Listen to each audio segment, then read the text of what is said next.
¿Qué onda? ¿Qué onda?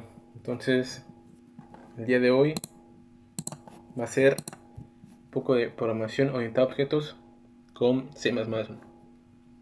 Vamos a definir lo que es una clase, la herencia y el polimorfismo, ¿no? Que serían, digamos, los temas básicos, ¿no? Los aspectos básicos de la programación orientada a objetos.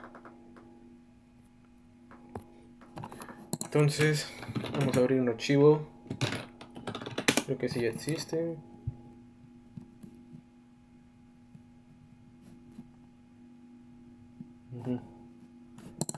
Es de la otra vez, ¿no?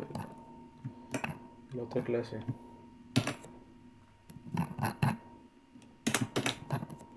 Entonces, igual.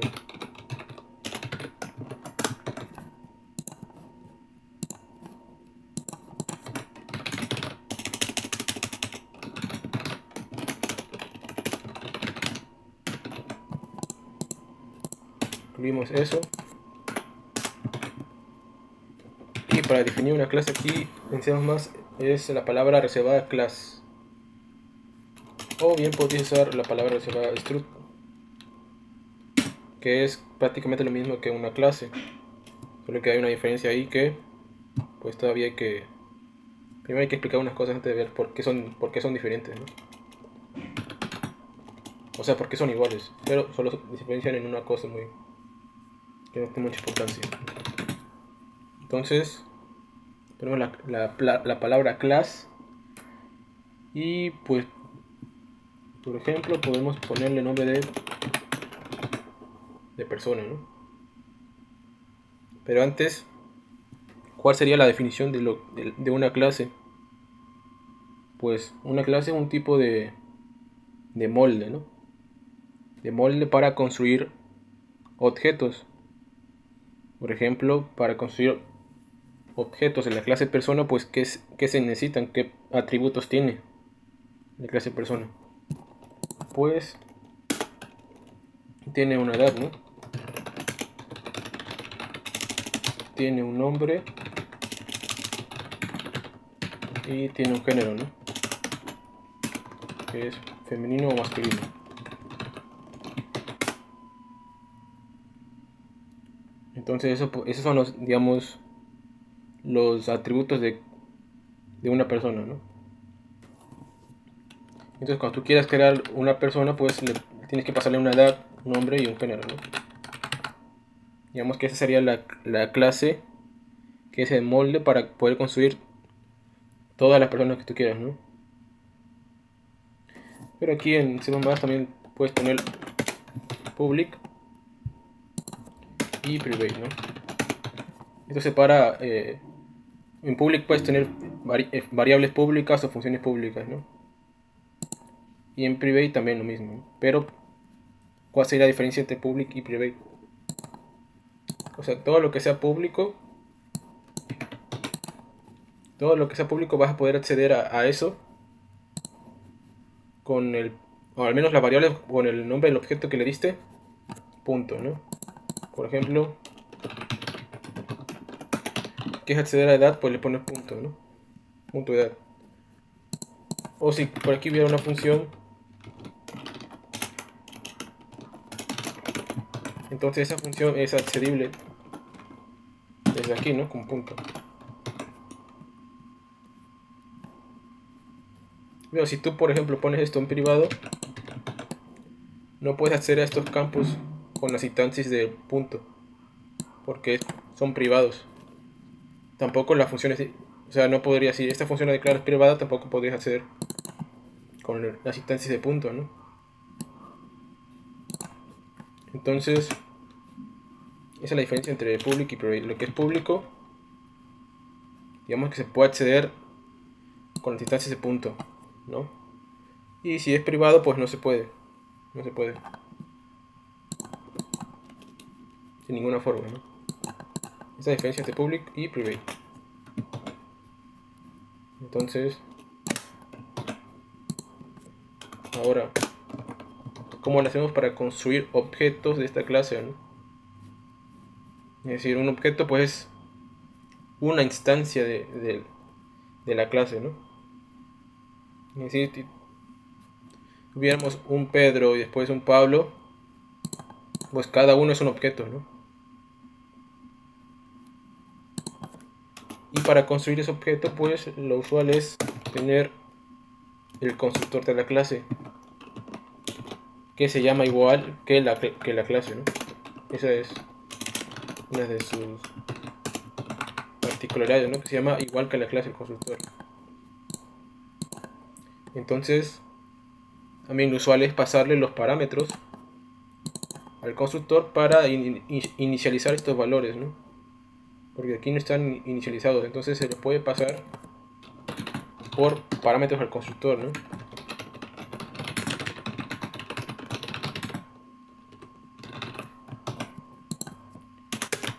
Entonces aquí para iniciarlo pues simplemente haces esto.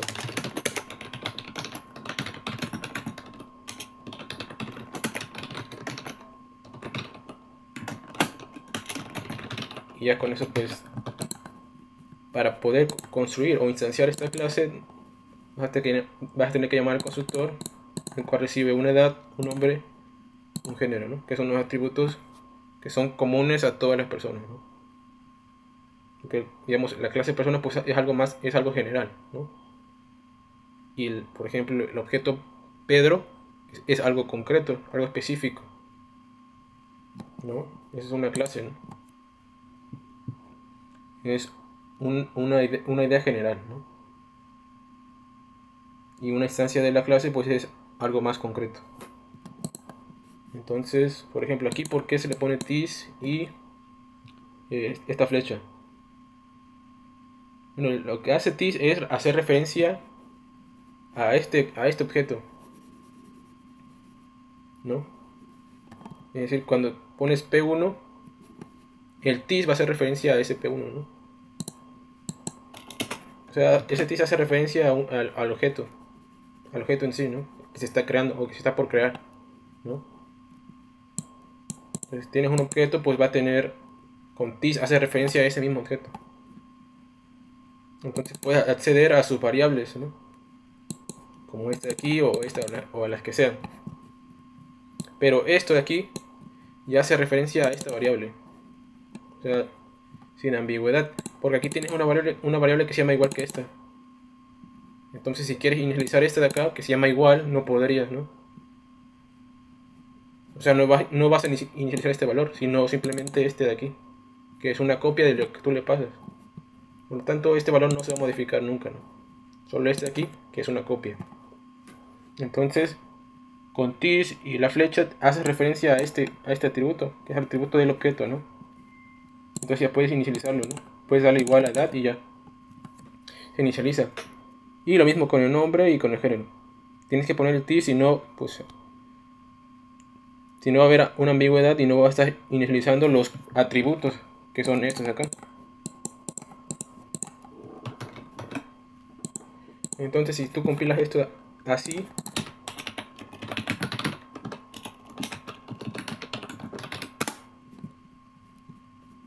pues en principio no va a compilar porque aquí no estamos llamando al constructor.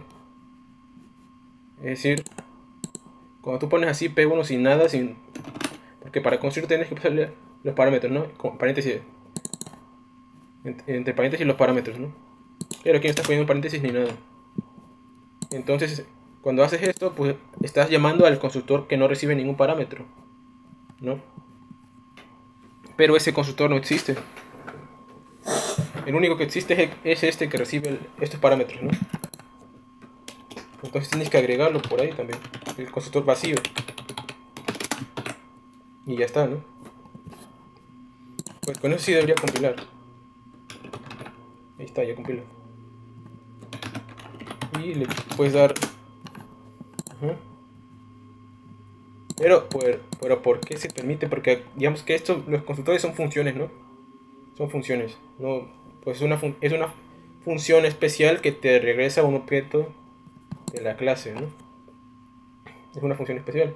Pero al fin y al cabo son funciones. Pero si te das cuenta aquí, hay dos funciones con el mismo nombre, ¿no? Lo cual, pues, si estuviéramos en C habría problemas, ¿no? Porque no puedes tener dos funciones con el mismo nombre. Entonces, ¿por qué se permite esto? Bueno, porque para diferenciar esta función de esta otra, lo que la diferencia es la lista de parámetros, ¿no? Es decir, esta se llama, este parámetro o esta lista se le conoce como la firma de la función. Entonces, esta firma de la función pues es distinta a esta. Por lo tanto, cuando tú llamas al compilador con los parámetros así, le pones persona, en paréntesis, le pones un número, ¿no? Le pones un string y otro string, pues ya el compilador va a saber que se está refiriendo a este método, ¿no? A esta función de aquí. Si tú llamas al constructor vacío, pues vas a ver, ¿no? A quién te estás refiriendo. Únicamente por los parámetros que tú le pasas. Es decir, obviamente los parámetros tienes que pasárselo en orden, ¿no? Es decir, no puedes pasar primero un string y después una edad. Tienes que pasarlo así como lo definiste aquí. Tienes que pasarle un entero, un string y otro string. Y ahí ya se sabe que está llamando esta función. Únicamente por esta lista de parámetros y su tipo, que es lo que es la firma de la función, ¿no? Entonces así es como se diferencia. Por eso puedes tener varias funciones con el mismo nombre, pero es obligatorio que todas tengan una lista de parámetros o una firma pues distinta, ¿no? Es decir, si aquí repites esto, pues debería dar problemas, ¿no? Una parte de ahí que no está definiendo el constructor vacío. Pero ahí lo defines, ya está, ¿no? Aquí dice que ya no se puede porque ya existe esa función con esta firma, ¿no? Estás volviendo a crear la misma función con la misma firma, entonces eso no se puede. En cambio, si tú le quitas aquí eso ya es una firma distinta, por lo tanto sí se debe permitir, ¿no? Ahí está. Entonces eso es lo que hace el constructor. Y eso de aquí se llama sobrecarga de estas funciones. Estás sobrecargando la función persona, ¿no? Es decir, que estás definiendo otra función que se llama igual, pero con una lista de parámetros o una firma distinta, ¿no? Pero así como existen constructores, también existen los destructores que se ponen con este símbolo de circunflejo, que es la operación negación a nivel de bit, que es algo que todavía hay que ver, las operaciones a nivel de bit, y le pones ese símbolo y le pones el nombre de la clase. Entonces este destructor se va a llamar cuando este objeto que se está creando se libera de la memoria y se sale, se destruye, ¿no? Es decir, si de aquí haces un puntero y pones new y pones persona,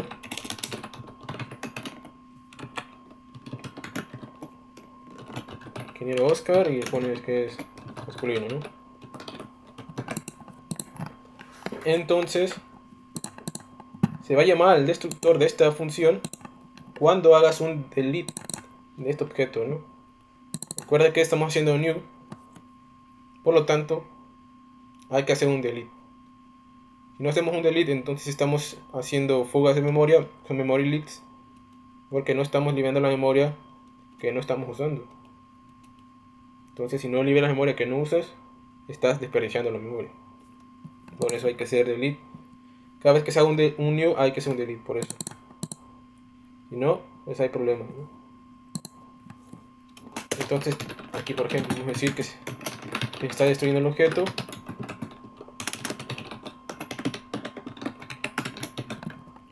Y aquí hay que hacer delete. Si no haces delete, no se va a llamar al destructor, ¿no? ¿Ves? Si no haces delete, no se llama. No se llama, ¿no? No lo muestra. Hay que hacer delete. Pero si no es un puntero, Entonces es una variable que reside en el stack. Y por lo tanto, las variables que residen en el stack se eliminan o se destruyen cuando se destruye el ámbito donde fueron creadas. Es decir, aquí cada función tiene un ámbito, ¿no? Eso significa que, por ejemplo, las variables que yo declaro aquí, entonces el ámbito de esta función, pues obviamente no, cuando se salga este ámbito, es decir, cuando se termine de llamar esta función, pues esas variables también se eliminan, ¿no? Se eliminan del stack, se van, dejan de ocupar espacio del stack. Y digamos que un ámbito está delimitado por estas de aquí, ¿no? En funciones. Entonces sería aquí, ese es un ámbito. Entonces cuando tú te sales del ámbito, se está destruyendo ese objeto, ¿no? Por ejemplo, aquí la persona P1 se va a salir se va a destruir cuando se salga del ámbito del main, que es cuando termina la ejecución de main. Pero puedes crear un ámbito así, ¿no?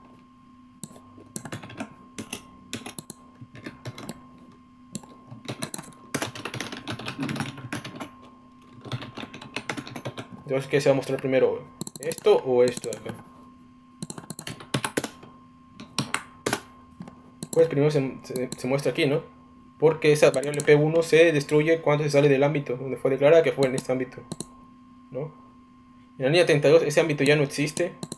Por lo tanto, antes de que se ejecute esta línea, pues este objeto P1 ya fue liberado del stack, ya se salió, se destruyó, ¿no?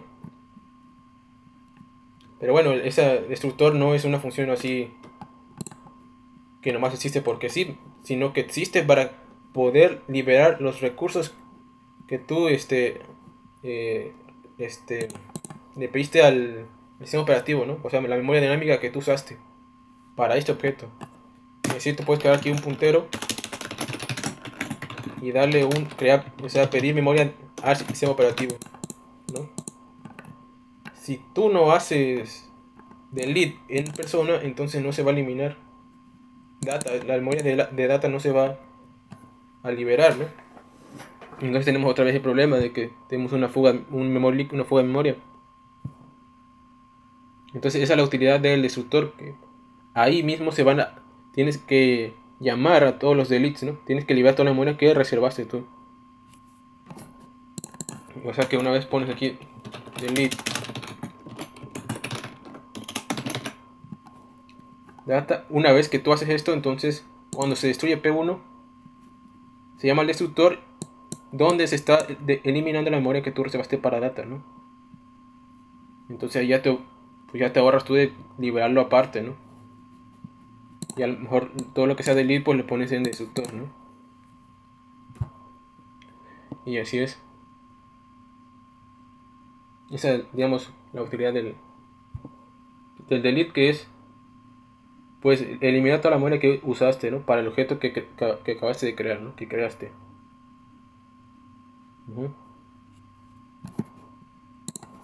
Y si ejecutamos esto otra vez y lo compilamos, ok,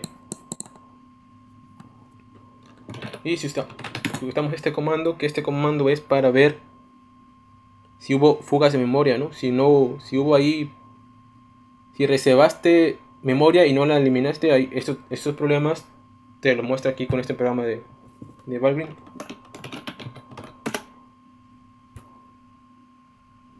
Y como ves aquí dice que hicimos 3 allocs, o sea 3 reservas, y 3 free, o sea que se liberó la memoria 3 veces, ¿no?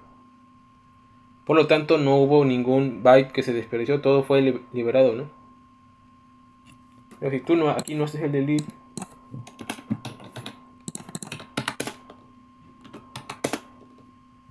o sea, volvemos a ejecutar Valgrind. Aquí nos dice, ¿no? Hicieron 3 de reservas, pero solo sirvió 2 veces.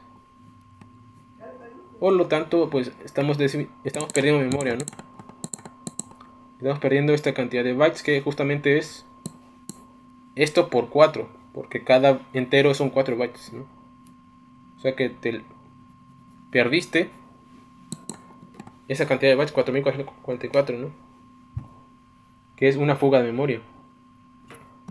Así que delete, siempre delete, a cada new un delete y así, ¿no?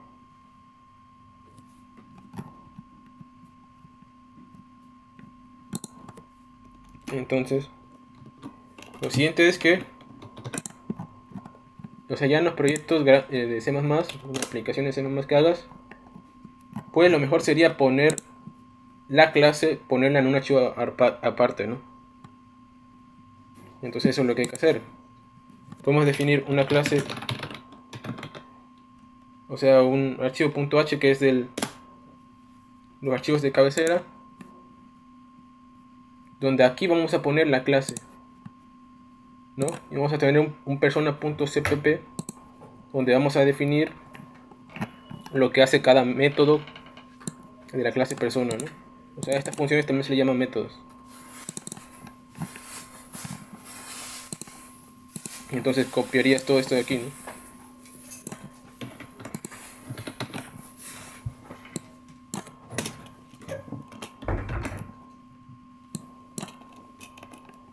Y pues aquí las funciones no se declararían. O sea, no implementarías ninguna función. Bueno, esta pues la puedes dejar, ¿no? Porque no tiene nada igual. Pero las demás, lo ideal sería ponerlas en el .cpp. Es decir que el punto H lo que va a tener es la definición de la clase. Y el .cpp es la implementación de cada método que tenga, ¿no? Eso es lo que siempre se suele hacer, ¿no? Tener la definición por una parte y la implementación por otra. O sea, para dividir más el código y hacerlo más, pues más fácil, porque si estos métodos fueran muy largos, entonces tendrías un archivo con un montón de líneas de código, ¿no? Y además tendrías la clase, lo cual sería, pues se vería feo, ¿no? Pero además o sea, algo que se recomienda es hacer esto de aquí.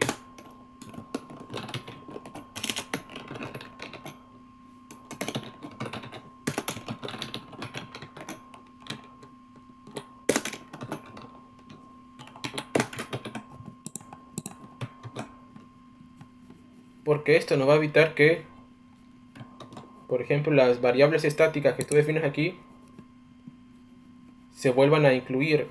Es decir, si tú tienes esta persona que está usando en varios archivos, ¿no? Entonces esto va a hacer que esto va a evitar que las variables estáticas se vuelvan a incluir, ¿no? Porque si se vuelvan a incluir, entonces vas a tener ahí problemas de doble declaración. Digamos que se va a estar declarando dos veces la misma variable. Por lo tanto, solo se incluye, esto lo que hace es que se incluya solamente una vez todo lo que hay aquí adentro, ¿no? Por eso hay que poner esto de aquí del if. Si no está definido esta persona h, la defines, ¿no? La defines y pues terminas ahí. Si en otro archivo ya definiste esto, entonces no se va a cumplir esto y entonces ahí va a terminar, ¿no? Ya no se va a volver a incluir todo, solamente una vez, ¿no? Entonces eso por ahí. Después hay que poner la implementación.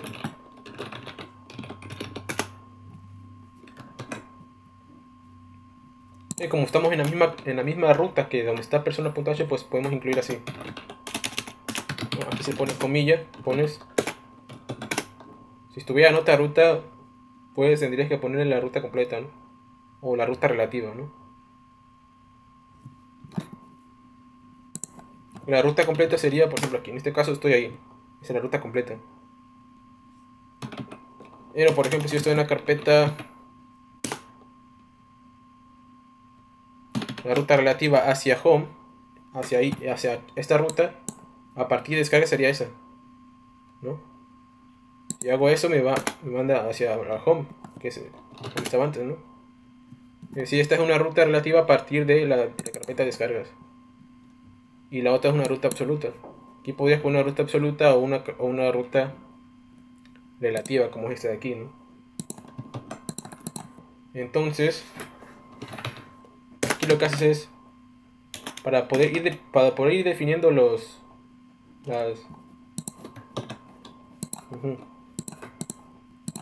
para poder ir definiendo estos, para poder ir más bien implementando estos métodos, tienes que poner persona dos puntos, ¿no? Eso como que eso de persona dos puntos va a ser como referencia a, pues, a todos los métodos, ¿no? O sea, con las instancias persona dos puntos vas a poder acceder, pues, a todo lo que sea público, ¿no? Que a la privada no vas a poder. Pero pues a lo público que son estas funciones sí vas a poder, ¿no? Entonces ahí definimos esta de aquí que recibe este parámetro. Okay.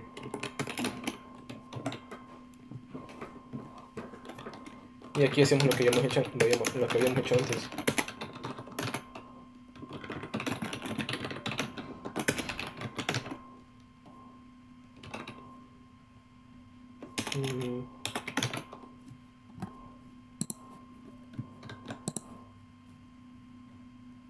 Y aquí va a dar error porque creo que no existe el... Hay que incluir IOStream.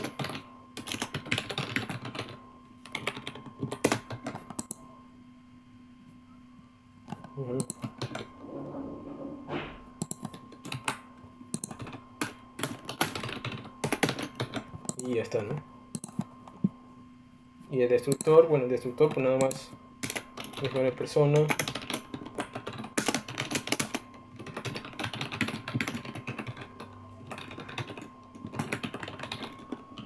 Y ya, ¿no? Porque pues si tiene memoria pues hay que liberarla aquí en el destructor. Ese es como las instancias de, como de un espacio de nombres también, ¿no? Pone espacio de nombres, dos puntos y ya accede lo que hay en espacio de nombres. Pues digamos que la clase, pues digamos que como también, para poder acceder a sus métodos, pues es como si fuera un espacio de nombres, ¿no?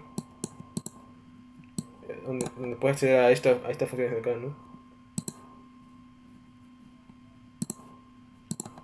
Pero por ejemplo, aquí tenemos que estas variables son privadas, ¿no? Entonces, ¿cómo las podemos obtener? No se puede obtener con punto. Por lo tanto, lo que hay que hacer es implementar lo que se llaman getters y setters, ¿no? Que eso es parte de lo que se llama encapsulamiento. Para que no se pueda modificar fácilmente el... O sea, eso se recomienda, ¿no? Tener variables privadas, ¿no? Para poder implementar el encapsulamiento. O sea, no es muy bien visto tener estas variables públicas. Porque eso significa que cualquiera que llame al método, o sea, cualquiera que tenga acceso al objeto, pueda poder modificar eso, ¿no? Con punto edad. Si no quieres que sea modificado desde fuera, o sea, por el programador que está usando ese objeto, pues lo pones privado, ¿no? Entonces, pues mejor así, ¿no? Para poner, eso es algo que se recomienda, ¿no? Entonces, si quieres poner la edad, para sacar la edad, pues pones edad. Para poner la edad, pones edad. Y tienes que pasar una edad, ¿no? También. Entonces aquí pondrías, para sacar la edad, hay que hacer referencia al método edad y esto regresa la edad, ¿no?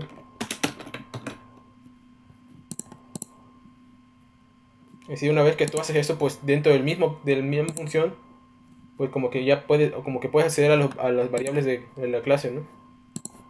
Que ves aquí, tú le estás marcando porque conoce cuál es, estás dentro de esta función que pertenece a un objeto y ese objeto pues puede tener acceso o tiene esta variable, ¿no? Por eso puedes decir así nada más, edad.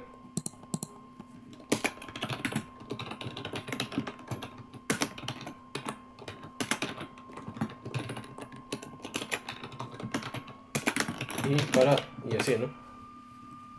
Y ya también puedes, para los demás atributos también puedes ponerle eso de aquí.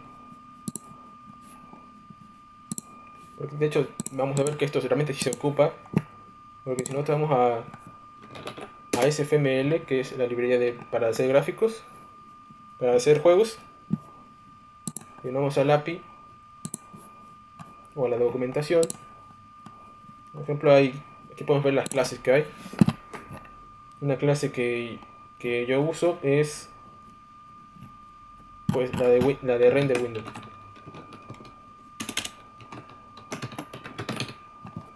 Que nos sirve, como dice, nos sirve para poder dibujar cosas en 2D. Si lo ves aquí tiene un método para sacar el tamaño de la ventana, ¿no? Del window, head size, y otra para, bueno, eso es para sacarlo, porque no puedes, creo que, ajá, para también para cambiarlo puedes poner set size, ¿no? Es decir, tienes un head y un set size, ¿no? Para modificar, digamos, el tamaño. O sea, no te dejan modificar esa variable. La única forma de modificarla sería a través de estos métodos, ¿no? Lo cual, pues, es lo que se hace en programación orientada a objetos, ¿no? Igual aquí la posición, puedes obtenerla con head y la pones con set, ¿no? Entonces, pues así pues el código se ve mejor y es más fácil, ¿no? Y más, digamos, más seguro de alguna forma, ¿no? Entonces, digamos que por eso hay que usar los getters y los setters.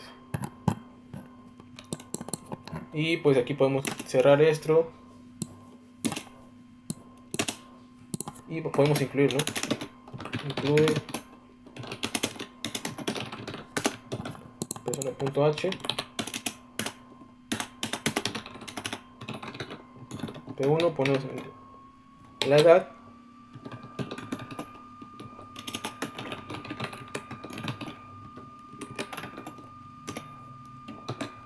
y podemos poner el code p1 objeto edad, ¿no? Y ya con eso